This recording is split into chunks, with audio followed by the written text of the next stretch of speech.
Sejam muito bem-vindos. O meu nome é Sónia Morgadinho, eu trabalho no Departamento de Comércio Internacional da Câmara e vou estar a acompanhar-vos neste webinar. Desejo desde já as boas-vindas a todos os participantes, em especial aos nossos oradores, que agradeceram este nosso desafio para estar aqui connosco hoje, clarificarem o tema que vamos abordar. Vou só relembrar aqui algumas notas, está bem, que são importantes, na medida em que esta iniciativa é gravada, as câmaras e os microfones vão estar desligados e esta sessão vai ser partilhada convosco depois de ser-vos enviado o link, está bem? Será partilhado convosco. Qualquer questão que possam ter, podem colocar na rúbrica Q&A e nós no final vamos tentar de alguma forma responder a todas as questões. Não havendo aqui grandes preocupações, porque também podemos responder-vos depois a posteriori por e-mail. Portanto, a ideia é abordar aqui a temática sobre os acordos comerciais e a sua importância nas operações comerciais, e para nos ajudar neste tema vamos ter no nosso painel o Jorge Lamarão, que é diretor-geral operacional da BCA Letrana Despachantes Oficiais, que vai, no fundo, abordar aqui a finalidade dos acordos de política comercial entre os países. Vamos ter também o Pedro Grey, que é presidente da Câmara de Comércio Chile-Portugal, e o José Eduardo Munhoz, que é diretor da Câmara de Comércio Chile-Portugal. Eles vão partilhar também ideias bastante importantes para nos ajudar a perceber, no fundo, o acordo comercial entre países. E pronto, desde já vou passar a palavra ao Jorge, está bem, e dar início então a esta nossa sessão de trabalho. Obrigada.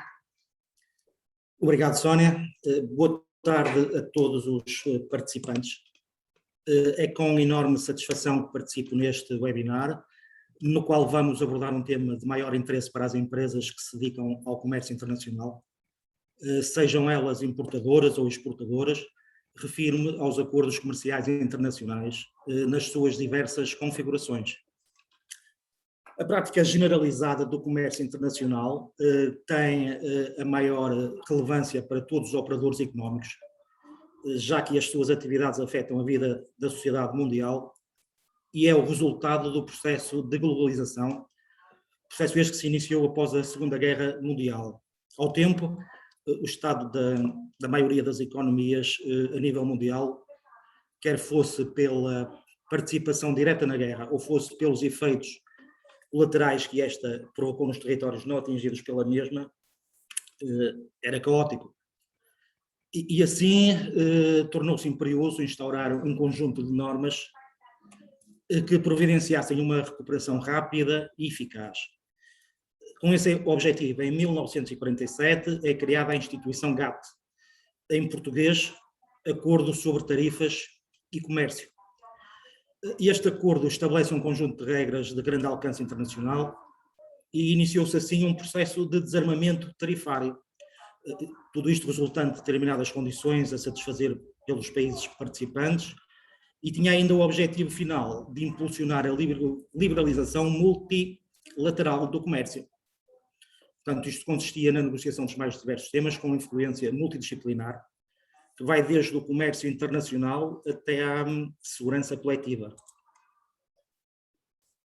Cumprindo e avançando nos objetivos propostos e face à complexidade resultante do enorme crescimento do comércio internacional e também do alto grau de exigência das matérias presentes nesta específica área do comércio, em 1995, o GATT evolui para uma estrutura de regulação internacional, sendo para o efeito criada a OMC, Organização Mundial do Comércio. A OMC herdou do GATT um conjunto de princípios que fundamentam a regulamentação multilateral do comércio, entre as quais podemos destacar duas. O da nação mais favorecida. Por norma, os países não podem fazer discriminação entre os parceiros comerciais, portanto, o que damos a um parceiro, o que vier a seguir, devemos dar o mesmo tratamento. E o do tratamento nacional. As mercadorias importadas e as produzidas localmente deverão ser tratadas da mesma forma. Os acordos comerciais abrangem nomeadamente os domínios político, comercial, económico e financeiro, científico, tecnológico, social, cultural, e mediante acordos entre as partes, o seu âmbito ainda pode ser alargado a outros domínios, como por exemplo da cooperação em matéria de luta contra o terrorismo. De entre todos, penso que o mais importante, que será o que mais importa às empresas, digo eu, não sei se é ou não, sejam elas importadoras ou exportadoras, é a redução ou isenção de taxas alfandegárias, os direitos aduaneiros. A eliminação dos direitos aduaneiros na importação e na exportação é um elemento essencial para o desenvolvimento do comércio internacional e representa uma vantagem bidirecional, ou seja, se na importação a eliminação dos direitos se verifica logo uma economia direta e financeira, não temos que desembolsar o pagamento, na exportação tal isenção ou dispensa traduz-se numa vantagem competitiva que é promotora de uma capacidade de introdução dos produtos que comercializamos em determinados países ou áreas geográficas abrangidas pelos acordos. Portanto, temos aqui uma das grandes vantagens dos acordos comerciais, mas o comércio livre e aberto envolve mais do que remover impostos. Com os acordos comerciais, não só diminuímos custos aos bens que comercializamos, como a burocracia dos procedimentos aduaneiros é altamente reduzida. Posso dar o exemplo das necessidades de certificação, controlos de qualidade. Portanto, com isto, a redução das barreiras comerciais não pautais e muitas outras que, pela sua burocracia, dificultam o comércio, são também um dos meios mais óbvios da sua estimulação. As barreiras em questão incluem medidas como proibições de importação ou contingentes, portanto, as cotas que restringem as quantidades seletivamente. Por isto,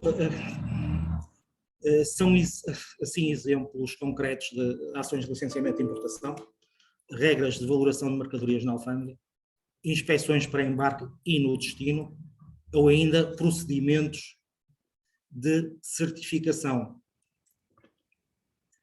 Ao diminuirmos as barreiras comerciais por meio de negociações entre os governos membros, o sistema da OMC também derruba outras barreiras entre os povos e as economias comerciais, claro.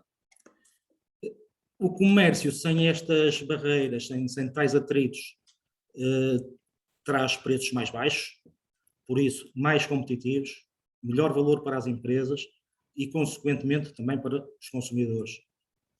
É de notar também que os regimes comerciais preferenciais são um instrumento fundamental da política comercial da União Europeia e vão continuar a ser cada vez mais abrangentes. E porquê? Porque o comércio gera benefícios económicos para as empresas e para os países parceiros, promove o desenvolvimento sustentável, contribui também para a erradicação da pobreza nos países em desenvolvimento. Portanto, penso que está sendo demonstrado inequivocamente a relevância do estabelecimento de regras comumente aceitas internacionalmente, e entre essas regras são verdadeiramente determinantes os acordos comerciais internacionais. Como já referi, a isenção dos impostos para os operadores económicos, para as empresas, é um dos aspectos mais apetecíveis nos acordos. Mas para que a previsão de isenção de direitos aduaneiros constantes nesses acordos, para que possa funcionar, é necessário fazer prova da origem preferencial das mercadorias que estamos a comercializar. E isto tem direta relação com os países, com os respectivos países contratantes, claro. Para isso, os acordos comerciais, todos eles, estabelecem regras de origem preferencial que devem ser cumpridas em cada acordo para que o benefício pautal possa existir, possa surtir efeito. Sem regras de origem, os acordos comerciais correr-se-ia o risco de estarmos a desvirtuar por completo o acordo celebrado. E chama a atenção que, quando se fala em regras de origem, mesmo que eu diga só, ou que se fale só em regras de origem, é sempre origem preferencial.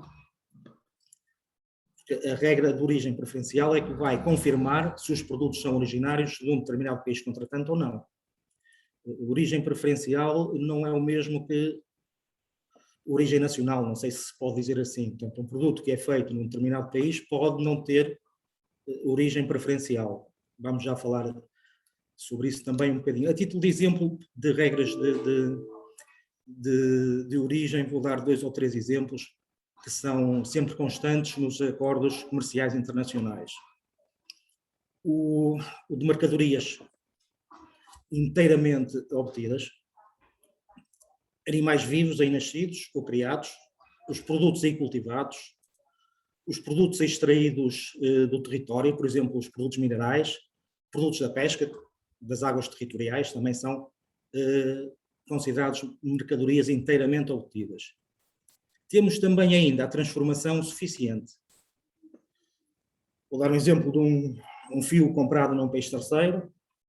Com esse fio faz-se um tecido, desse tecido faz-se um casaco, umas calças, umas camisas, qualquer que seja o vestuário, considera-se também produto originário.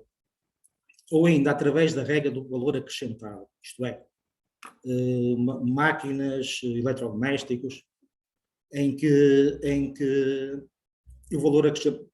a regra do valor acrescentado é sempre dada através de uma percentagem, consoante o acordo e consoante o produto, em que diz que a fabricação, na qual o valor de todas as matérias utilizadas não excede uma percentagem do preço à saída da fábrica. O que é que isto quer dizer?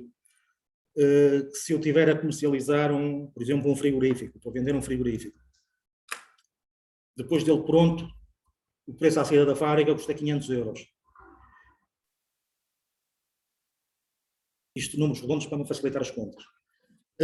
Todas as matérias não comunitárias utilizadas na fabricação desse frigorífico, se a percentagem determinada for 50%, não pode ultrapassar os 250. Portanto, temos aqui os produtos inteiramente obtidos, temos a transformação e temos também o valor acrescentado. Eu, no exemplo da transformação, dei o exemplo do vestuário. Tem que ser feito, capítulo 61, 62, tem que ser feito através de fios. E antes tinha falado sempre na origem preferencial. Isto é muito importante, porque, por exemplo, esta camisa que eu tenho hoje vestida foi feita aqui na fábrica de confecções ao lado, a Textas Limitada, e eles puseram cá uma etiqueta made in Portugal. Ou made in União Europeia, mas made in Portugal fica melhor. Podem fazê-lo porque eles fizeram a camisa. Agora, para efeitos de origem preferencial, o made in Portugal não é suficiente. Porque, como vimos, o capítulo 61, 62, a regra de origem, o vestuário tem que ser fabricado a partir de fios. Portanto, se eles compraram um fio num país terceiro, fizeram o tecido, ou então pediram ao vizinho aqui do lado, que também está num país comunitário, para fazer o tecido, pois eles compraram esse tecido e fizeram a camisa, temos um produto originário, portanto, um produto inteiramente obtido, porque tem transformação suficiente. Se eles compraram, em vez de comprar o fio, se compraram o tecido na China e fizeram a camisa, lá está, ela pode ter a etiqueta do Made in Portugal, mas não lhe concede o estatuto de origem preferencial. Portanto, eles não podem declarar, numa troca comercial, não podem declarar que a camisa tem origem preferencial portuguesa.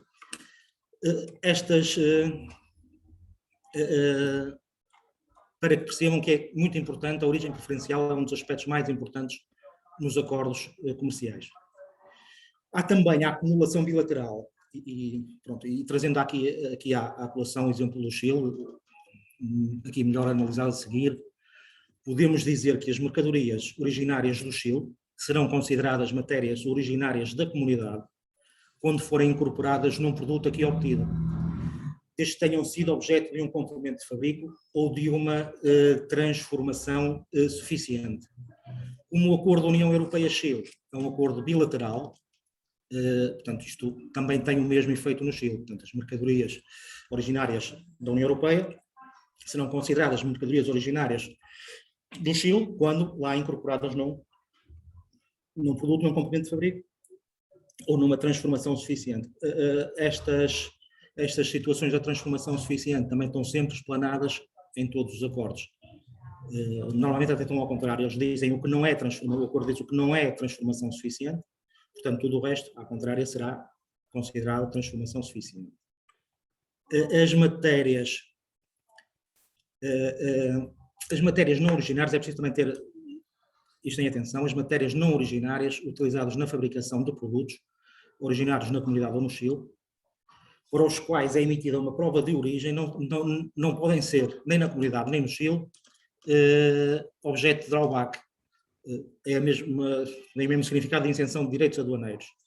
Portanto, no acordo, há em muitos acordos isto acontece, no acordo Portugal-Chile, ou União Europeia-Chile, peço desculpa, União Europeia-Chile, a proibição de drawback consta do acordo. Portanto, o que é que isto quer dizer?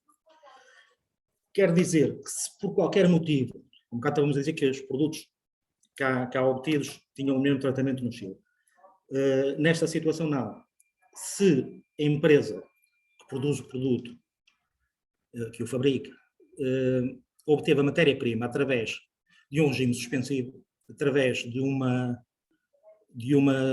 regime que lhe permite a suspensão de impostos, temos os aperfeiçoamentos, ativo neste caso, seria, são regimes comunitários em que o importador compra a matéria-prima, como tem o intuito de a transformar e provavelmente a exportá-la, não tem necessidade, não tem obrigatoriedade de pagar impostos à importação. Portanto, suspende os impostos quando produz o produto final e então o exporta, faz prova à autoridade aduaneira que o produto saiu da Comunidade Europeia, não ficou cá,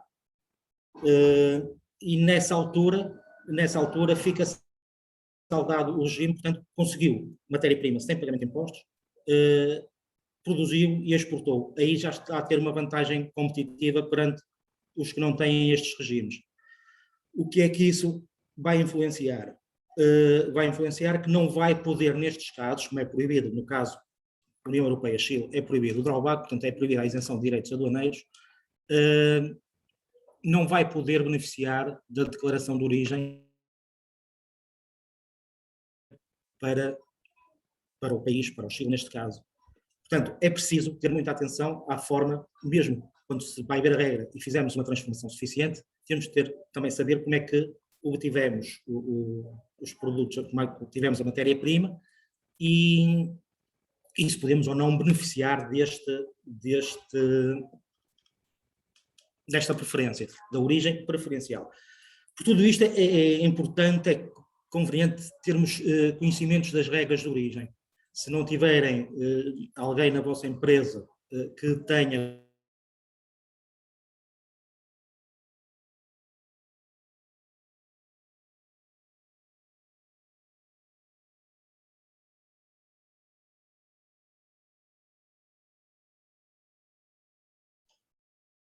Jorge, deixámos de o ouvir.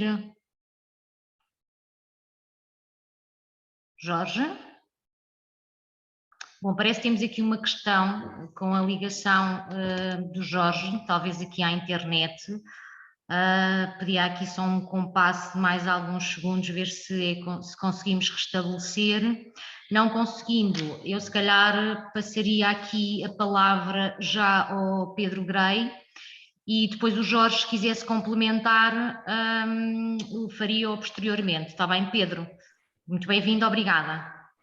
Muito obrigado, Sónia. Boa tarde a todos. Em primeiro lugar, queria agradecer à Câmara de Comércio e Indústria Portuguesa o simpático convite que nos fizeram. Eu sou o Pedro Grey, sou o presidente da Câmara de Comércio Chile-Portugal. Ao meu lado, no Chile, em simultâneo, está o José Eduardo Munhoz, que é o nosso diretor da Câmara de Comércio Chile-Portugal, no Chile. Olá, José Eduardo. E eu vou passar a fazer uma breve apresentação, se me permitem, de como, portanto, dê-me só um minuto, estou aqui a compartilhar a tela. Eu não sei se Diga. Não sei se o problema foi meu. Olá, Jorge, novamente. Jorge, faltava algum tempo para terminar ou não? Eu caí, eu estava quase a terminar, não sei se o tempo que me derem, mas tinha aqui um aspecto importante que era Pedro, como é que aguentamos só um fazer. bocadinho, peço Com desculpa. certeza, tudo bem. Conclua, Jorge. Eu perdi a imagem, não sei se foi problema meu ou não, isto foi abaixo. Eu estava a falar na proibição dos...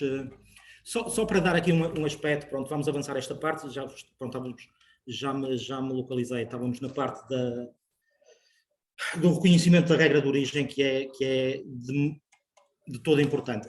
Só para terminar, mesmo só dar aqui a indicação que a origem das mercadorias é comprovada através de um documento que é o Euro 1. E este documento é emitido pelo exportador e é validado, portanto é o exportador que o vai emitir, mas é validado pelas autoridades aduaneiras.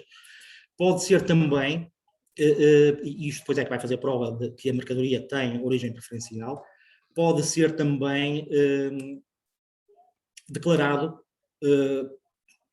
por uma autocertificação, portanto o exportador vai declarar que a sua mercadoria, sem passar essa declaração sem passar pela alfândega, que a sua mercadoria é de origem preferencial. Isto é a chamada autocertificação, tem o nome de declaração de origem na fatura, embora não seja obrigatoriamente na fatura, pode ser em qualquer documento comercial efetuado pelo exportador, uma nota de entrega, um packing list, qualquer que seja, desde que identifique a mercadoria e identifique a fatura, pode autocertificar.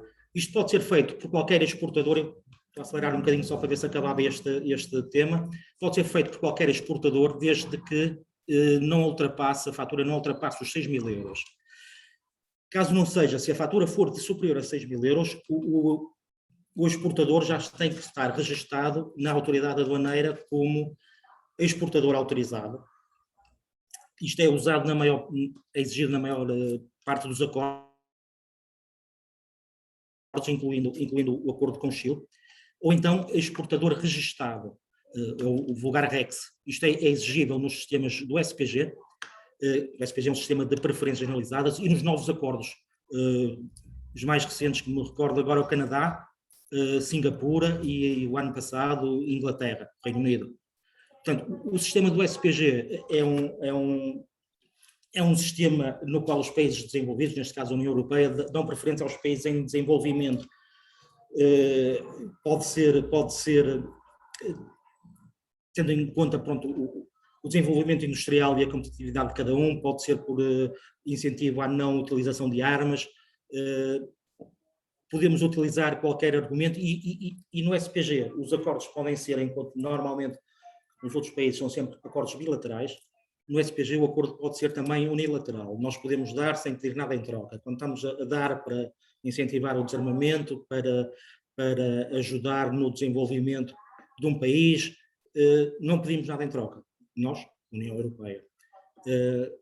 Isto são os regimes comerciais, portanto, são um instrumento fundamental da política comercial na União Europeia. As regras de origem são uma das partes mais importantes dos acordos.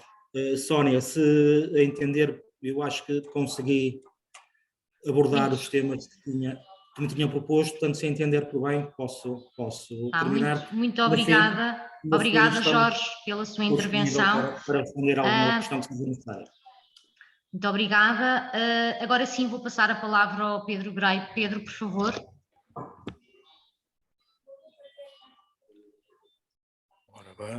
Ora bem, creio que já estão a ver todos o slide que eu tenho em frente, um caso prático de exportação. Creio sim, que já estão perfeitamente. Perfeitamente, ótimo. Sim, senhor. Muito obrigado, Jorge, muito esclarecedora. Mais uma vez, boas tardes. Eu vou fazer um caso prático de exportação e falar um pouco sobre o Chile concretamente. Ok. Portanto, quem é que nós somos? Câmara de Comércio Chile-Portugal. Somos uma organização privada, não temos fins lucrativos, ou seja, não recebemos um peso do governo chileno, nem um euro do governo português. Portanto, suportamos os nossos custos com a parte dos nossos sócios e com consultadoria aos nossos associados. Ora bem, falar um pouco do Chile. O Chile é o país, digamos, eu diria que é a Suíça da América Latina, porque é o país mais evoluído da América Latina, mais seguro e mais estável. A dar uma ideia da distância do Chile. do norte do Chile até ao sul do Chile é como ir de carro de Lisboa a Moscovo. Agora, como disse o Jorge, e muito bem, qualquer produto fabricado e com certificado de origem europeu não paga taxas de alfândega no Chile. A Câmara de Comércio e Indústria Portuguesa, inclusivamente, emite esses certificados de origem. Portanto, isto é uma grande vantagem para um exportador português e europeu poder exportar para o Chile sem estar sujeito a direitos alfandegários.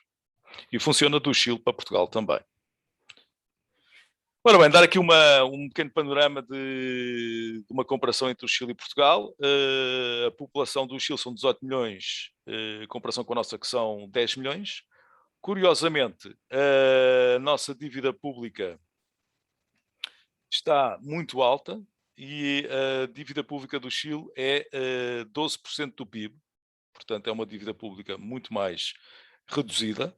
O salário médio mensal é um pouco mais baixo, o desemprego anda mais ou menos ela por ela, o rating Moody's é um bocadinho superior no Chile e o investimento público é um bocadinho superior também. O que é que nós, Câmara do Comércio e Chile Portugal, fazemos? Em conjunto com a Câmara de Comércio e Indústria Portuguesa, temos um processo e que o José Eduardo Munhoz também colaborou ativamente. Curiosamente, ultimamente fizemos para uma empresa fabricante de material elétrico português, agendámos reuniões via videoconferência com distribuidores de material elétrico no Chile. Essas reuniões foram muito proveitosas e poupou uma deslocação ao Chile e a partir daí estão criadas todas as condições para fazer negócio entre as empresas portuguesas e as empresas chilenas. Já fizemos isto para outras empresas também, na área da alimentação, na área do software e na área das telecomunicações. Depois, no Chile, temos uma equipa que pode fazer reuniões presenciais em nome da vossa empresa. Já abrimos uma série de empresas sucursais de empresas portuguesas no Chile e já temos experiência à candidatura de apoios financeiros do governo chileno para essas empresas portuguesas que se criaram no Chile. Estas foram algumas empresas portuguesas que levamos para o Chile. A Terra Pro, uma empresa de tecnologia para a área agrícola. Fragmentos é um escritório de arquitetura. Atlantic Spare Parts vende peças para barcos. Virtual Power Solutions é uma empresa na área da energia. CrossJoint é uma empresa na área de software. Todas elas abriram filiais no Chile, graças à Câmara de Comércio Chile-Portugal. O programa Startup Chile, curiosamente, aqui eu vou falar deste programa, é um programa para... Nós estamos agora a decorrer o Web Summit em Lisboa. O governo chileno convida todos os anos cerca de um bom número de startups de todo o mundo e financia essas startups a fundo perdido. Portanto, dinheiro que não é reembolsável, não é um empréstimo. Concede mesmo esse dinheiro, desde que esse dinheiro seja aplicado na empresa. Já cerca de 20 empresas portuguesas conseguiram este fundo. Eu consegui este fundo através da minha empresa há 10 anos atrás. Atribuí um visto de trabalho de 1 ano e é necessário residir 6 meses no Chile. Este programa tem tido muito sucesso e neste momento vai até 78 mil euros, desculpem, a fundo perdido. Aqui falando um pouco do investimento português no Chile. Os investimentos portugueses no Chile, temos a REN, que comprou uma empresa, temos a EDP, que tem um parque eólico, temos a Motengil, a Amorim, a Sograp, a Sugal do tomate, que comprou o tomate Luchetti, que é uma produção grande no Chile. Portanto, temos bastante investimento português no Chile e temos uma comunidade portuguesa no Chile, uma comunidade de elite, de empresários e de executivos de empresas. Falando do que é que o Chile produz e o que é que o Chile exporta. O Chile é o maior exportador mundial de cobre, o segundo exportador mundial de lítio, tem uma grande indústria de frutas, uma grande exportação de frutas, celuloses, foi considerado dos países que têm melhor turismo de natureza do mundo, mas a principal indústria do Chile é a indústria mineira. Tudo o que seja muito relacionado com a indústria mineira tem sempre, particularmente inovações, tem sempre lugar, e tudo o que seja tecnologias para a parte de agricultura, desenvolver a parte turística, a parte toda de, como é que eu diria, a parte toda de informatização de serviços. Era isto que eu queria explicar. Muito obrigado a todos. Estamos ao vosso dispor para qualquer questão que tenham. eu e o José Eduardo e o Jorge Lamarão estamos ao vosso dispor para qualquer questão que tenham e façam favor para as vossas questões. Estamos online para vos ajudar. Muito obrigado. Obrigada, Pedro. Eu agora colocava à plateia se gostariam de colocar alguma questão na rubrica Q&A, que os nossos oradores possam responder.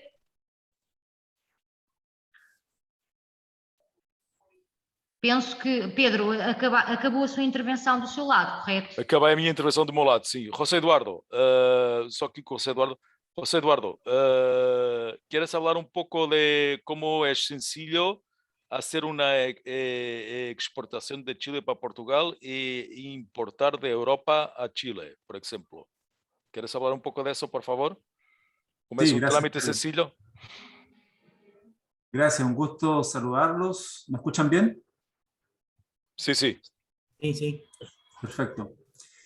Bueno, bom dia. Eu sei em português. Me comprometo a estudiar portugués. Bueno, agradecer la oportunidad, la relación que hay con Portugal en términos generales a nivel de intercambio comercial es bastante alta e importante en los últimos años. Hay una historia ahí relevante entre ambos países. También, sobre todo, en temas de agroindustrial y del servicio turístico. Yo en particular tengo ya más de 30 años de experiencia y colaborando con empresas chilenas e internacionales también, con países como Dinamarca, China, Estados Unidos, España, Portugal en el último tiempo. Por lo tanto, también hay bastante experiencia en lo que es la creación de oportunidades y negocios en Chile. Como decía Pedro, es bastante fácil exportar o importar desde y hacia entre Chile y Portugal en este caso, porque tenemos libre tasa de impuesto, por lo tanto el 6% que en algunos países hay que pagar en el caso de entre Chile y Portugal, teniendo el certificado de origen, no se paga ese arancel. Y el trámite, la verdad es que es bastante fácil. Nosotros estamos, por ejemplo, en este minuto gestionando una exportación desde Chile, retornando unos productos a Portugal, y nos hemos demorado menos de una semana en la gestión de papeles y lograr que los productos salgan de bodega, que la agencia de aduana tome conocimiento de la apertura de los documentos, factura pro forma, todo lo que involucra el proceso de exportación desde Chile hacia Portugal. Nos demoramos menos de una semana. Lo otro que es súper relevante a la hora de abrir oficinas en Chile también es importante saber que es muy fácil. En Chile existe un concepto que se llama tu empresa en un día, y por lo tanto, tal como dice el concepto, puedes abrir una empresa en un día. Yo en un día puedo tener un RUT de empresa sin ningún problema, formar una SPA, que es lo más tradicional, que es una sociedad por acciones, donde yo puedo ser socio y puedo tener algún otro socio y repartir al 100% de las acciones con montos mínimos. Puedo abrir la empresa con $500, con $1000 o con $5 millones si quiero. O sea, no hay límite en eso. Entonces, la oferta que nosotros tenemos para vincular ya sea oportunidades desde Portugal a Chile o desde Chile también hacia Portugal es bastante amplia. Tanto en el sector de servicios, de agroindustria, de energía, donde también tenemos mucha experiencia, el sector turístico también. Yo vivo en la zona sur de Chile, una zona que tiene mucho interés turístico. Hay muchos planes en Chile hoy día de inversión a nivel turístico para poder despertar y levantar los servicios recreativos a nivel nacional. Y por lo tanto ahí también cualquier inversión por ese lado también va a ser bien tomada. También hay oportunidades de startup, como mencionaba Pedro, que también son importantes tener presente porque a nivel de gobierno hay muchos planes de inversión apoyados desde una institución que se llama Corfo para innovación y desarrollo. Todo lo que tenga que ver con innovación social digital también tiene mucho interés en Chile en poder ser apoyado, ¿ya? Así que ahí lo importante va a ser también conocer a los que están aquí presentes para que podamos también nosotros saber cuáles son las ofertas que tienen los de productos y servicios y poder ayudarlos a canalizar esa oferta de productos y servicios hacia Chile, y también obviamente si es que desde Chile se requiere contactar a empresas que ofrezcan los servicios que ustedes tienen, también hacer ese vínculo. Así es que eso podría decir. Espero que se haya entendido un poco. Los chilenos hablamos muy rápido, así es que traté de hablar un poco más lento. Y estamos aquí disponibles desde la oficina de Pedro en Portugal y la nuestra acá en Chile para poder atenderlos 100%. Muchas gracias. Obrigado. Muito obrigado, José Eduardo. Excelente, excelente. Olá, graças, José. Temos aqui uma pergunta da Teresa de Gouveia, que eu vou colocar, que questiona qual é a maior dificuldade encontrada para a captação de talento altamente qualificado para as empresas chilenas com operações em Portugal e vice-versa. Não sei quem é que querá responder, talvez Pedro, José? Sim. Ora bem, eu vou falar o seguinte: as empresas portuguesas que vão para o Chile, o que é que acontece o seguinte: quando nós estamos a falar da parte de uma equipa de gestão, por exemplo, vou falar no caso da empresa portuguesa da Sugal, que tem uma produção de tomate no Chile. A sua gestão é feita por chilenos, a gestão de topo é feita por chilenos, mas os quadros técnicos, alguns dos chefes técnicos são portugueses, porque têm mais conhecimento do fabrico e da parte toda agronómica do processo da recolha do tomate. Portanto, muitas empresas portuguesas fazem os quadros médios portugueses no Chile, os quadros técnicos e os quadros de gestão chilenos. É muito fácil obter vistos de residência para estrangeiros qualificados no Chile.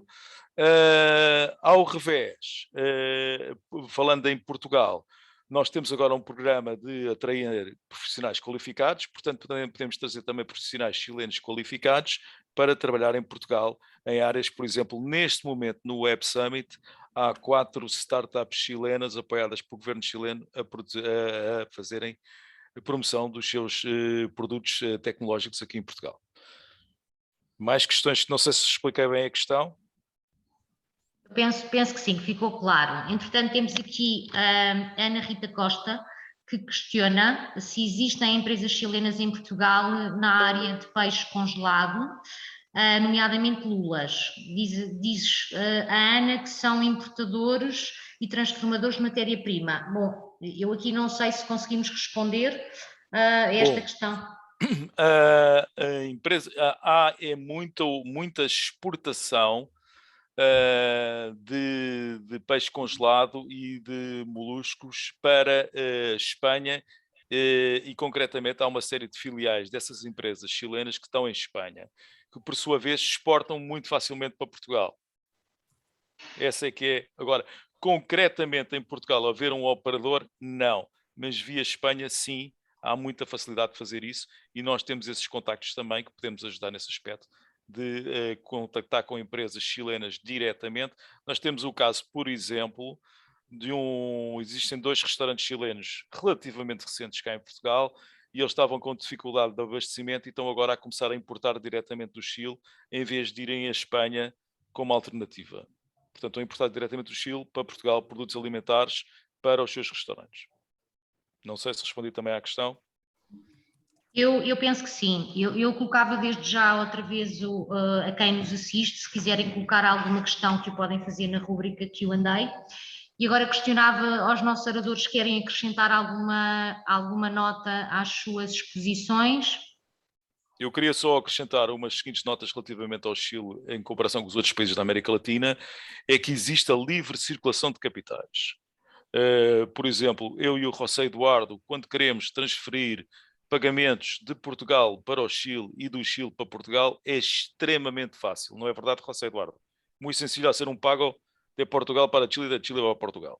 Ou seja, não há qualquer taxa, não há qualquer cobrança, as transações bancárias são muito pouco onerosas e que fazes com extrema facilidade. Nós até, inclusivamente, são valores baixos, a partir dos telemóveis, com as novas fintechs que há, conseguimos fazer isso sem problema nenhum isso aí completamente transparente. Era uma das questões que eu queria dizer. Outra questão que eu queria dizer é relativamente em abrir uma filial pequena, porque muitas empresas portuguesas já abrem uma filial no Chile. Qual é a grande vantagem? É que o sistema fiscal do Chile é muito avançado. O que é que isto faz dizer? As faturas no Chile são feitas no site das finanças chileno. O que é que isto implica? Mesmo as faturas das empresas, então, existe um controle muito rigoroso sobre as cobranças. Ou seja, no Chile, quando eu emito uma fatura a um cliente, eu tenho a certeza que esse cliente me vai pagar a tempo e horas, porque senão fica na DICOM, que é uma lista dos maus pagadores, que é pública. Ora bem, isto na Europa não é bem uma prática, como é que eu dizer, viola um pouco a Comissão Nacional da Proteção de Dados, mas no Chile, isto, como nos Estados Unidos e noutros países, é um sistema que impõe muita confiança, muita tranquilidade a quem faz vendas e a quem trabalha e investe num país que tem um sistema fiscal muito favorável e um sistema de cobranças muito seguro e fiável. Las empresas, ¿puedo agregar algo ahí? Pedro, transmitir también que las empresas públicas en Chile, por ley, están obligadas a pagar a 30 días máximo. Muy bien. Ojalá fuera así acá. Oxalá fosse assim cá, portanto as empresas públicas no Chile pagam em 30 dias, portanto se fizerem um contrato grande com o governo chileno ou com uma empresa governamental chilena, tenho certeza que recebem o dinheiro em 30 dias. Muchas gracias, José Eduardo, excelente. Bom, obrigada aos dois. Não sei se querem acrescentar mais alguma coisa. Jorge, quer acrescentar alguma nota? Em relação aos acordos comerciais no geral, as empresas exportadoras têm todo o interesse em registar-se como exportadores autorizados e exportadores registados junto da autoridade da AT, da Autoridade Tributária. É uma das formas de facilitarem os seus negócios com o Chile, por exemplo, porque não vão perder tempo com licenciamento, vão-se poder fazer autocertificação. Isso está explanado no Acordo Comercial União Europeia-Chile, portanto, é aceite a autocertificação como meio de prova. Ganham muito tempo e poupam dinheiro também, porque às vezes os problemas que dá a emitir um Euro 1, já a mercadoria vai a caminho e ainda se está à procura de conseguir essa certificação por parte das alfândegas. Portanto, têm todo o interesse e o Euro 1 ainda é um documento, já quase tudo é eletrónico, o despacho é eletrónico, podemos fazer um despacho em qualquer alfândega porque vai por vias eletrónicas. O Euro 1 temos que nos deslocar a essa alfândega para o fazer em papel. É um facto. E com esta pandemia que ainda não nos safamos dela, a maior parte das alfândegas fechadas, vai por correio extravia-se, vem por correio, demora 2 semanas a chegar, porque entretanto os CTT também não sabem o que é que vão fazer às cartas que têm. Autocertificação, aconselho para todos. Comecem a tratar disso, não é rápido, não é rápido, é um processo relativamente rápido, podem fazê-lo via eletrónica com a alfândega, pelo web-balcão. Tendo a certificação feita, recebem um número, que esse número vai servir como se fosse um carimbo, que depois no Chile as autoridades, através daquele número, vão verificar se aquele exportador está ou não autorizado a fazer a autocertificação. Muito bem. Ótimo. Muito obrigada, Jorge. Não temos mais questões lançadas aqui pelos nossos participantes. Portanto, eu gostaria só de dar nota que estamos todos completamente disponíveis, os que colaboraram neste webinar, para esclarecer qualquer pergunta que advenha posteriormente ou qualquer ajuda que necessitem, não hesitem em falar connosco. Acho que estamos todos disponíveis para esse efeito. E resta-me agradecer aos nossos oradores a disponibilidade que tiveram em partilhar aqui a sua experiência connosco. Agradecer também a todos os participantes que nos ouviram e esperamos contar convosco em próximas iniciativas. Como já disse anteriormente, o link vai ser enviado a todos. E pronto, muito obrigada. Vou dar então por encerrado este webinar e uma boa tarde a todos. Obrigada. Muito obrigado. Muito obrigado. Obrigado. Bom dia. Obrigada.